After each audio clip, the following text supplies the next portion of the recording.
참 예수님. 네, 반갑습니다. 우선 시작기도 먼저 바치고 강의 시작하도록 하겠습니다. 성부와 성자와 성령의 이름으로. 아멘.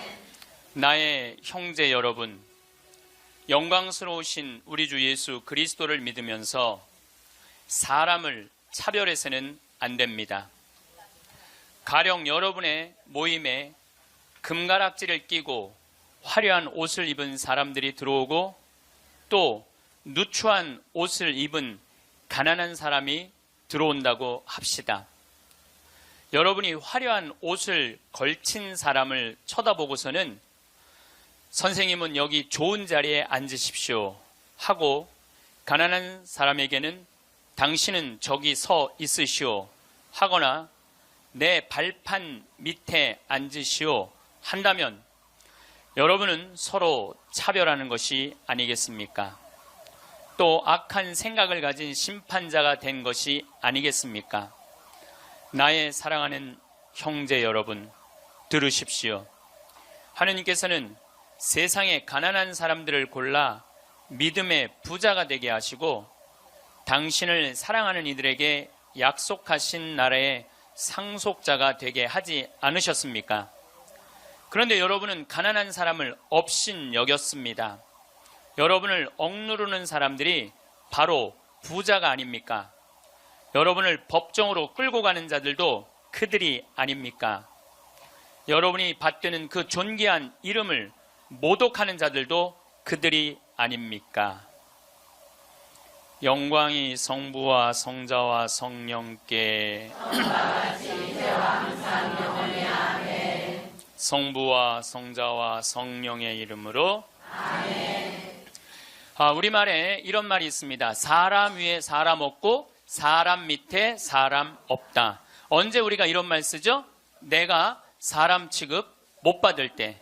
근데 대한민국에 보면은 돈 있고 권력 있는 사람들이 돈 없고 권력 없는 사람들을 무시하는 경향이 너무나 커요. 이번에 미국의 프란치스코 교황님께서 방문을 하셨어요. 교황님은 항상 전용기가 없으시기 때문에 그 나라 비행기를 타고 가세요. 우리나라는 대한항공을 타고 오셨죠. 이번에 미국에 갈 때는 아메리칸 에어라인을 타고 가셨어요. 근데 교황님이 딱 비행기를 타자마자 승무원들한테 이렇게 부탁을 하셨다고 그래요. 나는 미국으로 가는 내내 어떠한 특별한 대우도 원하지 않는다. 나를 여기 있는 모든 탑승한 모든 승객하고 똑같이 대해줘라. 거기에는 무슨 추기경도 탔을 거고 기자단도 탔을 거고 수행원도 탔을 거예요. 근데 교황님은 특별한 대우를 원하지 않으셨다고 그래요. 그리고 교황님은 내릴 때 정말로 여러분들한테 감사하다고 승무원들한테 감사의 인사도 잊지 않으셨다고 그래요. 13억 명의 대표가 우리 프란치스코 교황님 아니에요. 가톨릭 신자가 지금 13억 명이니까. 그런데 그 대단한 분이 어떠한 특별한 대우도 원하지 않는다고. 그래서 그 교황님을 수행한 승무원들이 마지막에 후기를 쓴 거를 제가 읽었는데, 자기네들은 너무 특별한 대우를 원하지 않았던 그 교황님을 모시고 가면서 인생의 최대의 비행을 했다고 그래요. 너무너무 감동을 받았다고 그래요. 이렇게 세계 최고의 교황님도 특별한 대우를 원하지 않으셨는데, 대한민국은요, 돈 있으면요 갑질을 너무나 많이 해요. 여러분들 갑질 얘기 참 많이 들으셨죠? 백화점에서 근무하는 분들, 은행에서 근무하는 분들, 병원에서 근무하는 분들, 심지어 전화 마케팅 하는 분들, 이런 분들이 우리나라에 지금 몇 명이 일을 하느냐 하면 700만 명 정도가 일을 해요. 그 700만 명들은 매일매일 무시를 당하고 살고 있는 거예요. 그러니까 수많은 사람들이 매일매일 무시를 당하고 있는 거죠. 그런데 우리들이 이 인생을 살아가면서 사람을 무시하라고 그런 권한을 받은 적이 한 번도 없어요. 사람을 존중하라고 우리는 예수님한테 가르침을 받았죠. 작년에 서울의 한 부자 동네에서 70살 먹은 아줌마가 70살 먹으면 아줌마예요, 여러분들. 예. 아, 웃을 일이 아니에요. 예. 이번에 유엔에서 나이 재정립이 나왔어요. 나이 재정립이 나왔는데, 1살서부터 17살을 미성년이라고 그래요. 미성년. 예. 미성년, 17살을. 18살서부터 65살을 청년이라고 그래요. 청년. 이거는 제가 한 얘기가 아니고 유엔에서 한 얘기예요. 유엔에서 65살까지는 청년이라고 그래요. 나는 65살 미치다 한번 손 들어보세요. 이렇게 청년이 많아 지금. 여기에 청년이 엄청나게 많이 온 거예요. 우리 교회에 청년이 없다고 많은 교회 지도자들은 걱정을 합니다. 근데 저는 걱정할 일이 아니라고 생각해요. 여기 있는 이렇게 많은 청년들이 있는데 왜 걱정을 해? 그러니까 여러분들은 지금 성모에 활동해야 되는 분들이 아니라 청년에 활동해야 되는 분들이에요. 청년에. 만약에 내가 65이 돼서 애도 다 키웠고 결혼도 다 시켰고 나는 이제 늙었다. 65이 나는 늙었다. 이렇게 생각하는 분은 불행한 분이에요. 자, 나는 이제 할 일 다 했으니까 이제 뭐만 기다리고 있으면 돼? 죽을 날만 기다리고 있으면 되잖아요. 근데 죽을 날만 기다리고 있어야 되는데 지금 65살이 언제 죽느냐면 100살쯤 죽을 거예요. 그럼 몇 년 동안 죽을 날을 기다려야 되냐면 35년 동안 매일 죽을 날만 기다리고 있는 거야. 불행해요, 안 불행해요? 65, 나는 이제 청년이 이제 끝났네? 66살부터 79살까지를 뭐라고 그러냐면 중년이라고 그래요. 중년. 중년. 제가 한 얘기가 아니고 유엔이 한 얘기예요. 유엔이. 66살부터 79살. 자, 나는 66에서 79살이다. 한번 손 들어보세요. 이게 다 중년들이에요. 중년들. 아줌마들이 지금 79까지는, 그러니까 여기 지금 66부터 79살까지 지금 노인대학 다니는 분들은 다 자퇴하세요. 다 자퇴하시고 어디에 다시 들어? 성모에 가입해야 돼. 성모에. 80살서부터 99살을 노년이라고 그래요. 노년. 예. 그리고 100살서부터 노인이라고 그래요. 노인. 예. 100살서부터 노인이라고 그래요. 그러니까 지금 오늘은 여기 노인이 하나도 있어요, 없어요? 한 명도 없어요. 여기 노인 한 명도 없어요. 이제 100살쯤 되면은 그때 이렇게 말해도 돼요. 이제 나가 늙었으니까 이제 좀 집에서 쉬어야 되겠다. 이렇게 생각하시면 돼요. 어쨌든 70살 먹은 아줌마가, 부자 동네 아줌마가 1층에 있는 이 경비 아저씨를 베란다 창문을 열고 부른대요. 어이 경비. 그럼 경비가 와서 5층을 이렇게 올려다보면은 간식 먹으라고 떡을 던져준대. 5층에서 1층으로. 여러분들, 개한테도 5층에서 1층에 던져주면 안 돼요. 저는 제가 키우는 개가 있는데 간식을 줄 때 어떻게 하느냐면 손바닥에 올려놓고 드시라고 이렇게 제가 개한테도 드시라고 내가 이렇게 줘요. 하물며 사람한테 5층에서 1층으로. 제가 그 후기를 좀 읽어보니까 그 경비 아저씨하고 친했대요. 친해서 장난으로 그랬다는 거예요. 여러분들, 본인은 장난일 수 있지만 1층에서 받아먹는 사람은 장난이 아니에요. 본인은 장난일 수 있지만 그것도 꼭 유통기한 지난 걸 줬다는 거. 유통기한 지난 거. 이게 사람 위에 사람 있고 사람 밑에 사람 있는 거죠. 오죽하면은 분신 자살을 했겠어요. 이분이 한 달 동안 피부 이식을 3번이나 했어요. 그러다가 결국 한 달 만에 죽었어요. 우리 사회는요, 돈 있으면 돈 없는 사람 무시하는 경향이 너무 커요. 며칠 전에도 뭐 수압으로 스키라고 무슨 액세서리, 거기에서 어떤 사람이 와갖고 점원들한테 이거 고쳐주지 않는다고 무릎 꿇히게 하고. 여러분들, 똑같은 사람끼리 무릎을 꿇히게 한다는 게 말이 돼요? 그 사람은 그 제품을 쓸 자격이 없는 사람이에요. 돈만 있다고 좋은 제품을 쓰는 게 아니라는 거예요. 돈도 있고 그 돈을 쓸 만한 인격도 갖춰야 되는데 우리는 돈만 있고 뭐가 없어? 인격이 없는 거예요. 사람 무시하지 말라고 누가 가장 가르치셨어요?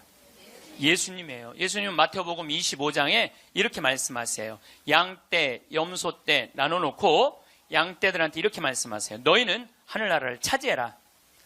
우리가 뭘 잘했다고 하늘나라를 차지합니까? 너희들은 내가 목말랐을 때, 굶주렸을 때, 헐벗었을 때, 병들었을 때, 감옥에 갇혔을 때, 나그네 되었을 때 따뜻하게 맞이해줬다. 주님, 우리가 언제 그랬습니까? 그러니까 예수님 이렇게 말씀하세요. 너희 형제 중에 가장 보잘것없는 사람 하나에게 해준 게 곧 내게 해준 것이다. 혹시 여러분들 노숙자의 집에 가갖고 노숙자들한테 식사를 한번 대접했어. 그러면은 그 노숙자한테도 대접했지만은 누구한테도 대접한 거야?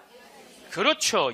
노숙자 안에 있는 예수님한테도 대접한 거예요. 그러니까 그걸 다 대접받았던 예수님은 마지막 날에 그 대접받은 걸 다 갚은 거예요. 근데 여러분들이 병든 사람, 감옥에 갇힌 사람, 노숙자들한테 한 번도 대접해 준 적이 없어. 마지막 날 예수님한테 받을 거 있어요, 없어요?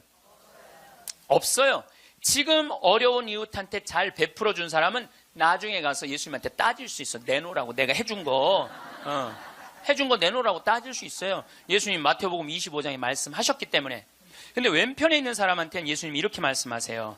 악마와 그의 졸도들을 가두려고 준비한 영원히 꺼지지 않는 불 속으로 들어가라. 우리가 뭘 잘못했다고 그럽니까? 그냥 예수님이 이렇게 말씀하세요. 너희들은 내가 목말랐을 때, 굶주렸을 때, 헐벗었을 때, 병들었을 때, 감옥에 갇혔을 때, 나그네 되었을 때 따뜻하게 맞이하지 않았다. 주님, 우리가 언제 그랬습니까? 그러니까 예수님이 이렇게 말씀하세요.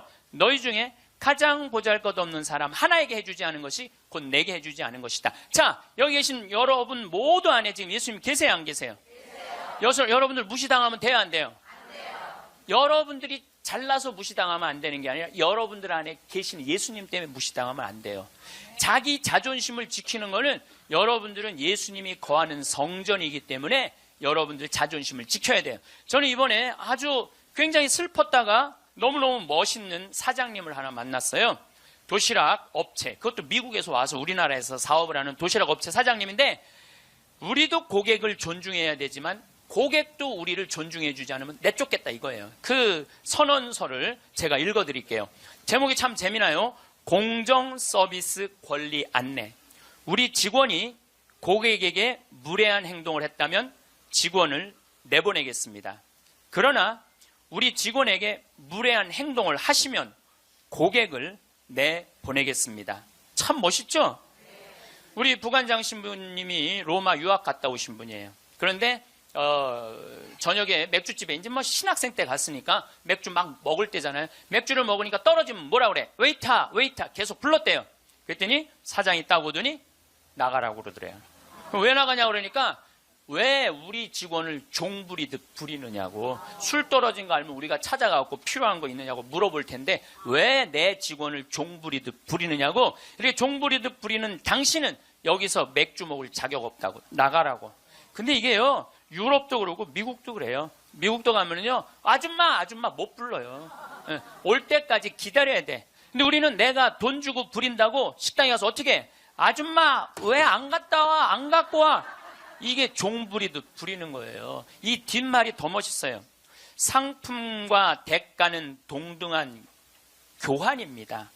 우리 직원들은 훌륭한 고객들에게 마음 깊이 감사를 담아 서비스를 제공하겠지만 무례한 고객에게까지 그렇게 응대하도록 교육하지는 않겠습니다. 그러니까 무례한 고객한테 죄송합니다 그렇게 안 가르치겠다는 거예요. 당신은 물건 살 자격 없으니까 나가라고 가르치겠다는 거예요. 우리 직원들은 언제 어디서 무슨 일을 하든지 항상 존중을 받아야 할 훌륭한 젊은이들이며 누군가에게는 금쪽 같은 자식이기 때문입니다. 직원에게 인격적 모욕을 느낄 언어나 행동, 큰 소리로 떠들거나 아이들을 방치하여 다른 고객들을 불편하게 하는 행동을 하실 경우에는 저희가 정중하게 서비스를 거부할 수 있음을 알려드립니다. 사장이 이렇게 딱 써놓은 거예요. 앞에다가. 얼마나 멋있는지 몰라요. 그러니까 예수님도 어느 누구도 함부로 대하지 말라는 거. 어느 누구도. 또 마태복음 18장 10절에 이런 말씀을 하세요. 너희 중에 가장 작은이라도 업신 여기지 말아라. 왜냐하면 그의 수호천사가 하늘에서 매일 아버지의 얼굴을 뵙고 있다 그래요. 수호 천사가. 여기 계신 분들 이렇게 말씀하시는 분들 계세요. 나는 지질이 복도 없는 년이라고. 나는 남편 복도 없고 자식 복도 없는 지질이 복도 없는 년이라고. 그 지질이 복도 없는 년도 수호천사가 한 분씩 다 있다는 얘기예요. 수호천사가 한 분씩 다 있는 거예요. 그러니까 여기 계신 여러분들 전부 지금 수호천사 있어요, 없어요? 있어요. 여러분들 언제 수호천사가 여러분들 가장 곁에 있느냐면 여러분들이 성체 영화로 나올 때 수호천사가 항상 여러분들을 수호하고 나온다는 거예요. 여러분들 대단한 분들이에요. 수호천사 한 분씩 다 거느리고 있으니까. 그러니까 무시당하면 돼요, 안 돼요? 무시당하면 안 돼요. 예수님은 이 세상에 오셨을 때도 가진 자 편에 서지 않고 가지지 못한 자 편에 서세요. 부처님 아버지는 직업이 뭐죠? 부처님 아버지는 왕이었어요. 공자님 아버지는 관리였어요. 마호메트 아버지는 큰 부자 상인이었어요. 물론 마호메트 엄마가 뱃속에 있을 때 돈 벌러 나갔다 죽어요. 그래갖고 마호메트는 유복자. 예수님 아버지는 직업이 뭐예요? 목수. 내가 신학교 다닐 때 신론 배울 때 예수님 아버지는 성부라고 예수님 아버지 직업은 하느님이었어요. 하느님. 예수님 양아버지 직업은 뭐예요? 목수예요. 2000년 전에 목수는 하루에 2끼 정도 먹었다고 그래요. 그러니까 가난한 집에 태어나신 거예요. 예수님은. 굳이 당신이 선택해서 올 수 있었는데 굳이 가난한 집에 택해서 오신 이유는 뭐냐면 가난한 이들과 함께 하겠다는 거예요. 그리고 당신 태어날 때 천사들이 누구를 초대하느냐면 목동들을 초대해요. 야, 삼왕은 자기네들이 찾아온 거고 예수님이 초대한 건 누구냐면은 목동들이에요. 저기 대단한 분 태어났으니까 가봐라. 그래갖고 예수님한테 처음으로 인사를 한 사람들은 목동들이야. 우리가 알퐁소 토대의 별이라는 책을 읽어갖고 목동을 굉장히 낭만적인 사람들로 알고 있는데 중동에 가보면요 세상에 더러운 게 목동이에요. 그래서 목동하고 상대하지 말라 그래. 도둑놈들이라고. 상대하지 말라 그래. 왜냐하면 한번 풀 뜯으러 염소 풀 뜯으러 나가면은 한 달을 돌아다녀야 되거든요. 그러니까 한 달 동안 내가 가서 보니까 머리에 떡을 칠하고 다녀요. 먹을. 냄새가 얼마나 나는지 몰라. 또 밤낮에 기온차가 많으니까 옷을 몇 겹을 입고 한 달 동안 안 빨고 그것만 입고 다니는 거예요. 그 더럽고 냄새나는 목동들을 예수님은 첫 손님으로 초대한 거예요. 이게 누구를 초대하겠다냐? 보잘것없는 사람들을 귀하게 여기겠다는 거예요. 그리고 당신 활동하실 때는 앞 못 보는 사람, 듣지 못하는 사람, 말하지 못하는 사람, 팔 오그라드는 사람, 등 굽은 여자, 다리 오그라드는 사람, 몸 썩어가는 나 환자, 몸 파는 여자, 나라 팔아먹은 세리들이랑 먹고 마시고 놀았다고 그래요. 저는 신약 성서 읽으면서 가장 가슴 떨리는 성서 구절이 뭐냐면 예수님은 그들과 먹고 마시고 놀았다. 이거를 읽으면 막 가슴이 떨려요. 여러분들 세상에 먹고 마시고 노는 것처럼 중요한 일이 어디 있어요? 그렇죠? 여러분들 저하고 방송을 통해서 유튜브를 통해서 친숙하시죠? 친숙하다 하더라도 나하고 먹고 마시고 놀진 않잖아요. 먹고 마시고 놀 수 있는 사이는요 친하지 않으면 못해요. 여러분들도 누구랑 먹고 마시고 놀아요? 친한 사람들이랑 먹고 마셔요. 오늘 이거 끝나고 나면 길거리에 나가고 너 오늘 나하고 먹고 마시고 놀자. 길거리에 있는 사람한테 말할 수 있어요, 없어요? 귀싸대기 맞을 거예요. 여기 오늘 같이 온 친구들하고 야 우리 오늘 강의 끝났으니까 여기 명동에 가서 우리 먹고 마시고 놀자. 친하지 않으면 못하는 거예요. 친하지 않으면. 그리고 먹고 마시고 노는 사이는 그 사람의 속사정을 다 알아요.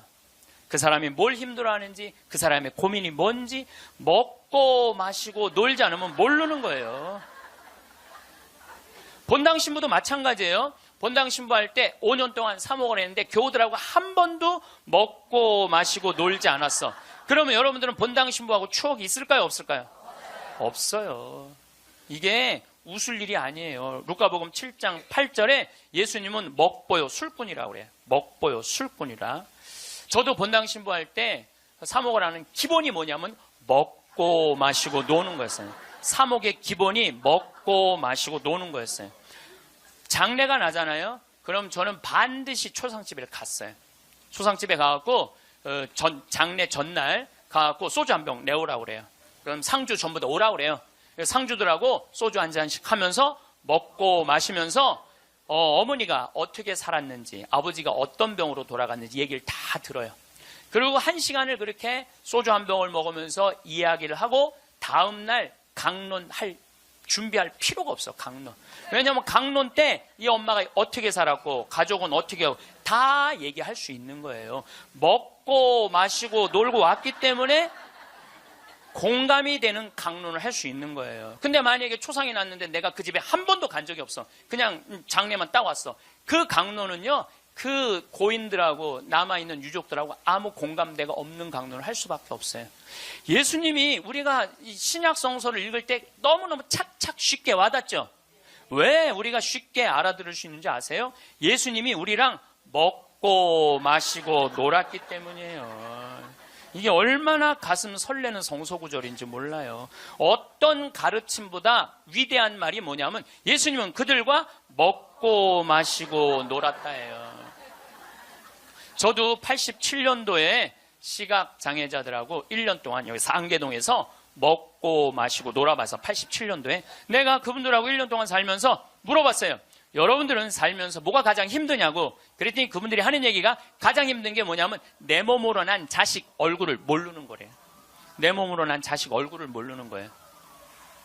여러분들은 애들 어때요? 애기 낳으면은 이뻐요, 안 이뻐요? 막 100일, 200일 된 애들 보면 손가락 보면 어때요? 기가 막히죠? 그러니까 엄마들, 애기 엄마들 보면 막 애 손도 막 먹고 발도 막 먹잖아요. 막 먹어 보니까 먹을 기세야. 먹을 수만 있으면은. 너무너무 좋으니까. 그리고 눈에 티만 들어가도 막 뭐 이거 비벼내고 그러는데 나한테 한다는 애가 신부님 이만한 애를 눈에 넣어도 안 아프대. 눈에 넣어도 안 아프대. 이걸 넣는데 어떻게 안 아파. 눈알이 터지든지 뭘 하든지 해야 될 거 아니야. 눈에 넣어도 안 아파. 그렇게 좋다는 거야. 그렇게. 아기를 보는 기쁨은요, 그건 세상에 돈으로 살 수 없는 기쁨이에요. 우리 집에도 드디어 조카가 장가를 가서 딸을 낳았어요. 로사라는, 나는 이제 할아버지가 됐어요. 조카, 손녀가 있어. 조카, 손녀가. 근데 그 집에 가보면 참 볼만해요. 증조 할머니, 증조 할아버지, 할머니, 할아버지, 엄마, 아빠, 6이서 둘러서갖고 얘가 이제 막 며칠 전에 지났거든요. 얘는 가만히 보니까 아무것도 안 해. 그런데도 6이서 둘러서갖고 참 쳐다보고 있다가 눈만 뜨면 뭐라 그러냐면 눈 떴다! 눈 뜬 게 뭐 이렇게 대단한 일이라고. 6명이 둘러앉아갖고 눈 떴다고 난리를 치고 거기다가 얘가 빵긋 웃기만 하잖아요. 그러면 그때부터는 애가 재롱을 피는 게 아니에요. 증조 할머니, 증조 할아버지부터 재롱을 피기 시작해. 오르르 깍꿍! 이게 누가 재롱 피는 거야? 내가 보기엔 지들이 재롱 피면서 얘가 재롱 핀다는 거야. 시간 가는지 모른다는 거야. 내가 보기엔. 자기네들이 재롱 피고 얘는 그냥 껌뻑껌뻑 쳐다만 보는데. 이 아기를, 그래서 애들은 1살 때 평생 할 효도를 다 한다는 거예요. 1살 때. 여러분들 그때 그 기쁨 평생 애들은 2살 때부터 효도 안 해요. 왜 효도 안 하는 줄 아세요? 1살 때 이미 다 했어. 근데 뭘 2살 때부터 해. 혹시 지금 30살 된 자식들이 효도 안 한다고 섭섭한 그분들은 욕심이 너무 많은 거예요. 이미 그 기쁨을 다 누린 거예요. 근데 그분들은 자기 애들을 어떻게 알아보느냐면 손으로 만져서 눈이 이렇게 생겼고 코가 이렇게 입이 이렇게. 상상할 수밖에 없어요. 네, 상상할 수밖에 없어요. 또 한 번은 도봉산 성당에서 우리 시설 분들을 초대를 해갖고 식사 대접을 했어요. 정말 내가 가서 보니까 상다리가 부러지게 차려놨어. 그런데 옆에 있던 형제가 나한테 그러는 거야. 학사님, 우리는 이렇게 상다리가 부러지게 차려놔도 아무 소용이 없다는 거예요. 왜 소용이 없냐? 그랬더니 보여야지 골라 먹죠. 어디 있는 줄 알아야지. 냄새는 나는데 어디 있는지 알아야지 골라 먹죠. 그러니까 옆에 봉사자들이 한 분씩 앉아갖고 고등어 들어갑니다. 두부 들어갑니다. 김치 들어갑니다. 그래야지 먹는 거예요. 근데 우리 생태마을에 딱 음식 차려놓으면은 막 김치, 고등어 이제 묵은지 절여놓은 거 보면 막 이분들 입에 군침이 돈대. 딱 보면은 막 깍두기 쫙 빨갛게 해놓고 막 김치찌개 두부 딱 올려주면 입에 군침이 돈다는 거예요. 우린 눈으로 먹는 거예요. 먼저 눈으로 먹고 입에 군침이 도는 거예요. 이걸 영어로 뭐라고 그러냐면 My mouth is watering 그래요. 군침 돈다. My mouth is watering. 군침이 도네요. 근데 그분들은 눈으로 먹는 기쁨이 없는 거예요. 여러분들 뭐가 지지리 복도 없긴 뭐가 지지리 복도 없어. 이 눈으로 벌써 음식을 먹는데 이거 눈알 하나 갈아 끼는데 1억이라는데 2개 갈아 끼면 2억인데 2억을 끼고 지지리 복도 없는 년은 무슨 지지리 복도 없는 년이야. 또 87년도는 그 인천에서 수원에서 전철이 전부 다 의정부로 갔어요. 그때만 해도 우리 시각장애자들이 전철에서 바구니 들고 어두운 밤에 깜깜한 밤에 이러고 가면은 500원씩 1000원씩 줬어요. 기억나시죠? 네. 그렇게 하루 종일 전철을 오고 가면서 모으면은 그때 돈으로 꽤 컸대요. 15,000원, 2만원 됐대요. 그때 돈으로. 그러면은 창동이나 도봉역에서 딱 내리면은 도둑놈들이 따라다니다가 역에서 나가면은 그걸 낚아채 가는 거예요. 그걸 낚아채 가는 거예요. 그럴 때 너무너무 속상하다는 거. 너무너무 화가 나. 하루 종일 고생한 건데. 그러니까 누굴 데리고 나가느냐면 5학년, 6학년, 중학교 1학년 된 자기 애들을 데리고 나가는 거예요. 자기 애들은 그거 일 나가는 게 죽기보다 싫은 거예요. 매일 그 우리 시설 마당에서 애들이 울어. 너 왜 울어? 그러면 자기 일 나가기 싫다는 거예요. 네가 무슨 일을 나가는데? 애들이 얘기해 주는 거예요. 낚아채 갖고 엄마 아빠가 나 데리고 나간다고. 그럼 엄마 아빠 손잡고 지팡이 잡고 전철 안에 왔다 갔다 하는 거 걔네들이. 그러는 수원이나 인천은 아무 상관없대요. 창동이나 도봉역에 딱 그 전철을 지나갈 때 되면 누굴 만나냐면 반 친구들을 만나는 거예요. 반 친구들이 그걸 보고 다음날 학교 가고 다 소문을 내는 거예요. 제 엄마 손잡고 구걸하러 다닌다고. 얼마나 그 나이에 자존심이 상해요. 그러니까 내가 그들과 먹고 1년 동안 먹고 마시고 놀지 않았으면 그분들의 아픔을 몰랐을 거예요. 예수님은 이 세상에 오셔서 3년 동안 정말 가지지 못한 사람이나 가진 사람이나 누구하고 먹고 마시고 놀았어요. 그러니까 강생이라는 말 참 많이 듣죠. 예수님은 이 세상에 강생하셨다.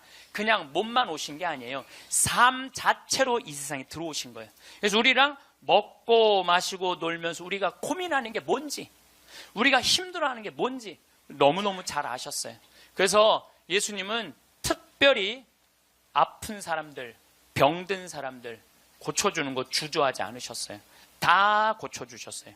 그리고 최후의 만찬 때 마지막 날 제자들의 발을 씻어주고 난 다음에 예수님이 이렇게 말씀하세요. 요한복음 13장에 내가 너희들을 사랑하였듯이, 사랑한다는 게 뭐냐면 너희들과 먹고 마시고 놀면서 너희들을 위로했듯이 너희도 서로 사랑하여라. 이게 마지막 날 유언이야. 서로 사랑하라는 게.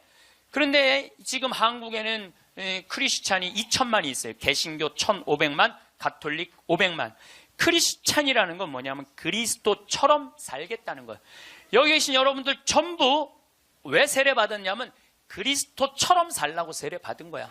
그러면 이 대한민국에 2천만 명의 그리스도가 살고 있는데 요즘 대한민국에 보면 2천만 명의 그리스도인이 살고 있는 것 같아요? 아니죠? 예수님이 서로 사랑하라고 말하고 간 적이 없는 것 같아. 예수님이 이렇게 말하고 가신 것 같아. 너희들 서로 괴롭힐 수 있는 한 괴롭혀라. 이렇게 말씀하고 가신 것 같아. 얼마나 서로 괴롭히는지 이미 다 망가져서 들어가요. 우리나라 중고등학교 애들 여러분들 남자애들 보면 눈빛 보면 어때요? 살벌하지 않아요? 이렇게 눈빛 딱 마주치면은 어떤 놈이야 걸리지, 내가 오늘 가만히 안 놔둬, 이런 기세예요. 우리나라 지금 중고등학교 남자애들은 극도의 스트레스 속에서 자라는 거예요. 왜? 경쟁 속에서 경쟁만 가르치고 협력, 이해, 양보, 사랑 이런 게 안 배워요. 경쟁, 출세, 1등만 배운 애들이야. 그러니까 눈에 도끼가 있는 거야, 애들이. 그런 애들이 군대 가고 서로 괴롭히는 거예요. 이미 군대 가기 전에 망가진 거예요. 여러분들 텔레비전 보면 요즘 대한민국 뭔가 잘못 가고 있다는 생각 안 들어요?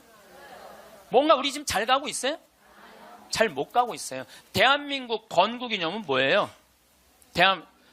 홍익인간 그건 4348년 전에 단군 할아버지가 한 얘기고, 대한민국 건국이념은 뭐예요? 대한민국 건국이념은 뭐냐면 우리도 한번 잘 살아보세요. 돈이야, 돈. 돈이라면요, 무슨 짓이든 해요. 정말 지난 70년 동안 돈을 벌기 위해서 우리는 혈안이 돼 있었어요. 그리고 우리나라는 돈을 많이 벌었어요. 참 많이 벌은 나라예요. 전 세계 다녀보세요. 대한민국처럼 좋은 차 타고 여러분들처럼 이렇게 기가 막히게 멋있는 옷 입고 여러분들처럼 잘 먹는 나라 거의 없어요.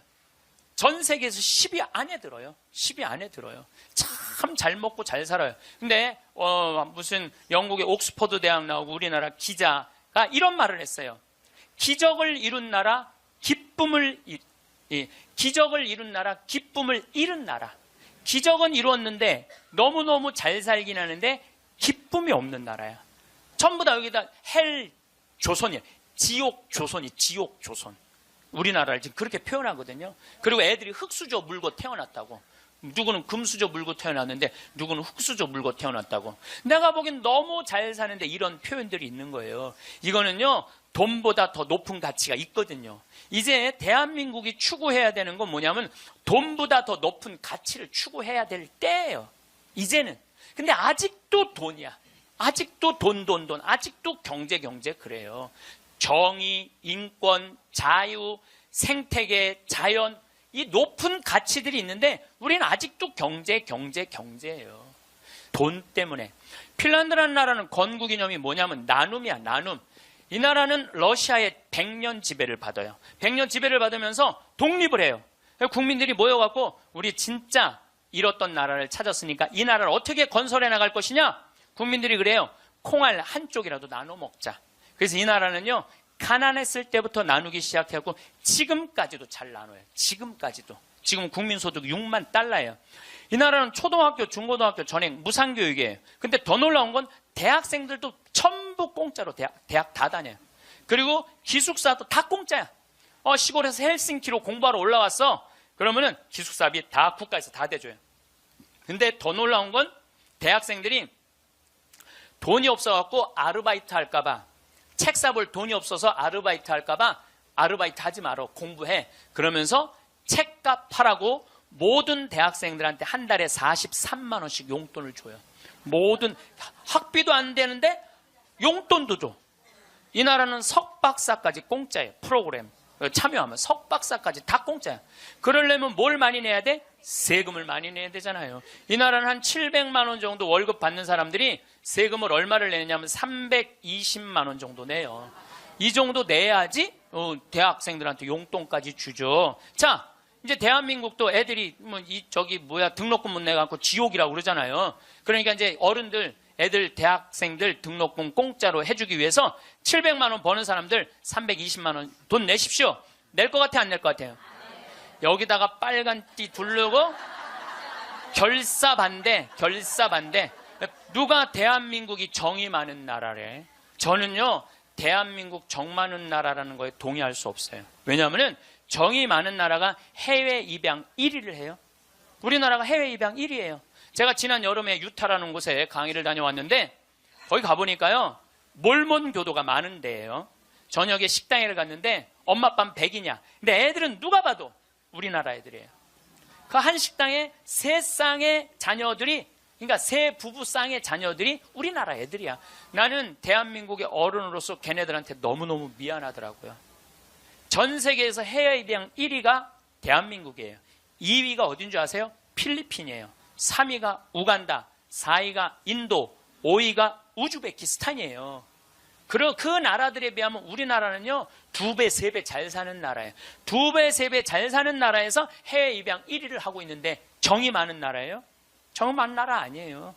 또 제가 요즘 잠비아 도와준다고 한 3년 동안 한 10억 정도 잠비아 도와줬어요. 가서 이제 농장도 한 20만 평 꾸며주고, 소도, 돼지도, 닭도, 옥수수밭도, 감자밭도 다 해놨어요. 근데 나한테 전화해갖고 이렇게 항의하는 분들 참 많아요. 대한민국에도 굶어 죽는 사람 많은데 뭐하러 아프리카까지 가서 도와주느냐고, 정신 있는 거냐 없는 거냐, 나한테 이렇게 전화하는 분들 참 많아요. 여러분들, 우리나라가요, 6.25 전쟁 끝나고 난 다음에요, 미국에서요, 밀가루 받아서 먹고 살았어요. 밀가루. 그래서 우리 천주교하고 밀가루하고 인연이 많아요. 정부를 못 믿으니까 밀가루를 어디다 줬어? 성당에 다 갖다 줬어요. 그래서 성당에서 나눠줬어요. 그래서 옛날에는 밀가루 받아 먹으려고 세례 받는다 그래서 밀가루 신자라는 말까지 나왔어요. 그렇게 우리가 그 배고픈 시기를 미국에서 원조 받아갖고 버텨냈어. 그럼 세계에서 9번째로 1조 달러가 넘는 나라가 9나라인데 우리나라가 9번째 1조 980억 달러예요. 그렇게 잘 사는 나라가 아프리카의 나라 도와주는 건 당연한 거예요. 받았으면 줘야지. 받고 우린 꿀떡하고 끝나고 있어요. 근데 그게 OECD 국가 중에 가난한 나라 안 도와주기로 우리나라가 1등이에요. 뭐가 정이 많은 나라예요. 말로만 정 많으면 다예요. 정이 많은 나라가 아니에요.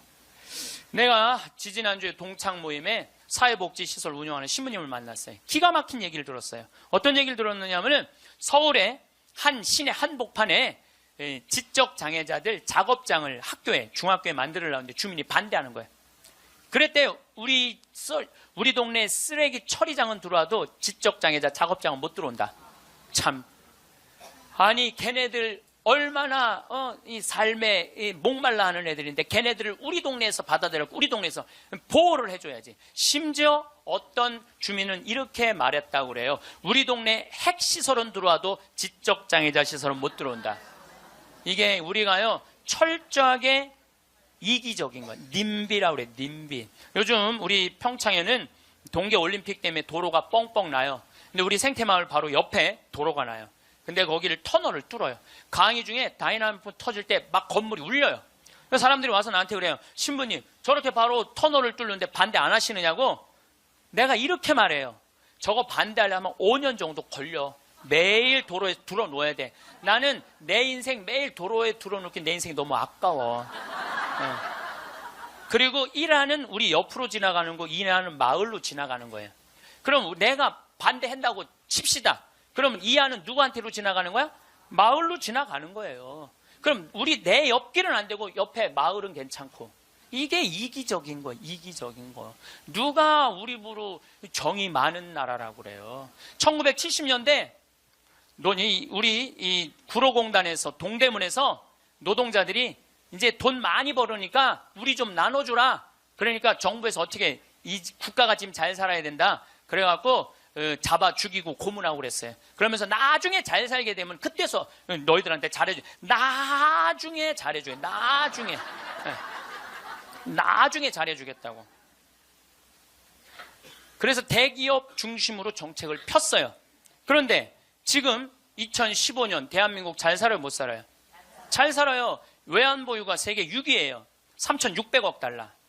그 다음에 10대 기내 사내 보유금은 5천억 달러, 515조.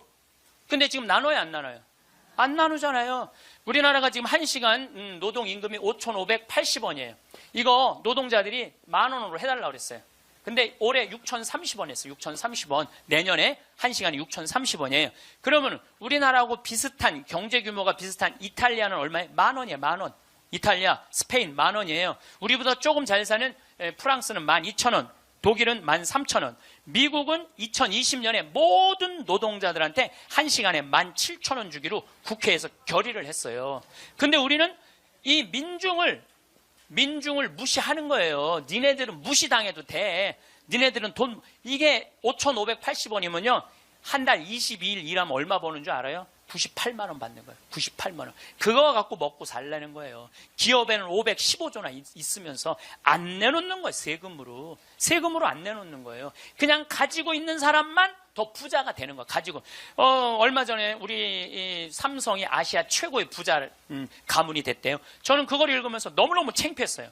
왜 너무너무 창피했느냐 하면은 우리나라는 경제 규모가 1조 달러야. 일본은 6조 달러, 중국은 14조 달러야. 그럼 최고의 부자는 일본이나 중국에서 나와야지 우리나라에서 나와요.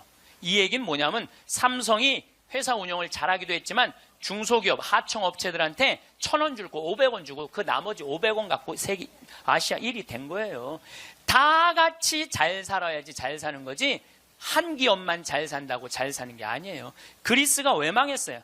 그리스가 한두 부자 자기네들 세금 다 뒤로 돌리는 바람에 나라가 망한 거예요. 나중에 나누긴 뭘 나중에 나눠.